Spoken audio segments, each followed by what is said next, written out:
అందరికీ నమస్కారం. Welcome to అమ్మ చెప్పే కథలు. ఇవాళ మనం చెప్పుకోబోయే కథ పేరు 3 కప్పల పరుగు పందెం. అనగనగా ఒక పెద్ద అడవి ఉందన్నమాట. ఆ అడవిలో చాలా జంతువులున్నాయి. అయితే అందులోనే ఒక 3 కప్పలున్నాయన్నమాట.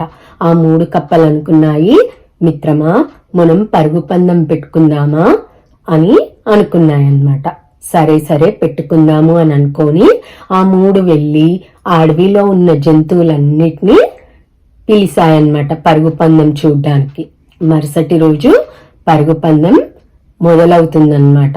ఆ పరుగు పందెంలో అవి ఒక గీతను గీసుకున్నాయి. ఆ కప్పలు గీసుకొని ఏమన్నాయంటే, ఈ గీత దగ్గర నిల్చొని ఇక్కడి నుంచి ఆ చెట్టు వరకు వెళ్ళేసి ఆ చెట్టు దగ్గర నుంచి తిరిగి ఎవరైతే మొదలు వస్తారో వాళ్ళే పరుగు పందెంలో గెలిచినట్టు అని ఒప్పందం చేసుకున్నాయి. సరే అని 3 కప్పలున్నాయి కదా, అవి ఆ గీత మీద నిల్చున్నాయి. నిల్చొని అందులో మొదటి కప్ప ఏం చేసిందంటే, ఆలోచిస్తూ నాకు ఇంత చిన్న చిన్న చేతులున్నాయి, ఇంత చిన్ని కాళ్ళున్నాయి కదా, నేను ఎలా పరిగెత్తగలుగుతాను అని ఆలోచిస్తూ ఆ గీత దగ్గరే ఉందన్నమాట. ఆ తర్వాత రెండో కప్ప పరిగెత్తడం మొదలుపెట్టి కాస్త దూరం వెళ్ళాక, నేను గెలుస్తానా గెలవనా, ఓడిపోతానా అని ఆలోచిస్తూ అక్కడే ఆగిపోయింది మధ్యలోనే. ఆ తర్వాత మూడో కప్ప పరిగెడుతూ ఉంది.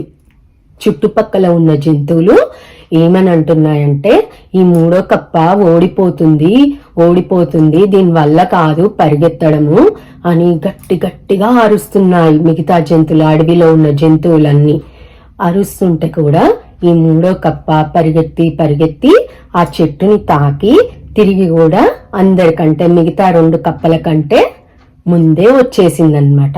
ఇప్పుడు 3వ కప్ప గెలిచిందన్నట్టు కదా. ఇప్పుడు ఆ 3వ కప్పకి బహుమతి వచ్చిందన్నమాట. 3వ కప్పని అడవిలో ఉన్న జంతువులన్నీ ఒక ప్రశ్న అడిగాయి.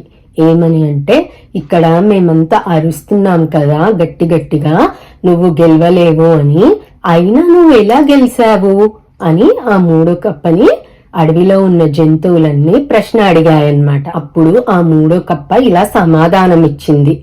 ఏమనంటే, ఆలోచనంతా పరిగెత్తడం మీదనే ఉంది అనేటి ఏమి నేను వినిపించుకోలేదు, అందుకే నేను పరుగు పందెంలో గెలవగలిగాను అని సమాధానం ఇచ్చింది. అప్పుడు ఆ అడవిలో ఉన్న జంతువులన్నీ చప్పట్లు కొట్టారన్నమాట దాని సమాధానంకి. కథ కంచికి మనం ఇంటికి. ఈ కథ వల్ల మనకు అర్థమైంది ఏంటంటే, మనం ఏదైనా చిన్న పని నుంచి పెద్ద పని చేసినా కానీ మన ఆలోచనంతా ఆ పని మీదనే ఉంచాలన్నమాట. అప్పుడు ఈ కథలో చెప్పినట్టుగా 3వ కప్పలాగా ఏదైనా చేయగలుగుతాము.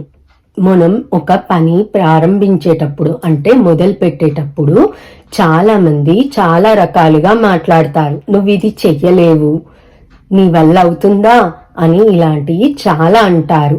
అవేవి పట్టించుకోకుండా ఆ 3వ కప్పలాగా మనం చేసే పని మీదనే ఉంచాలి దృష్టి అంతా.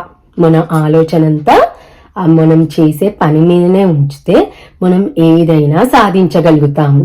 అంతేకాని చెయ్యకుండా నేను చెయ్యగలనా అవన్నీ ఆలోచించనవసరం లేదు. అయితే అవుతుంది, లేకపోతే ఇంకోసారి ప్రయత్నిస్తాము, అంతే కదా.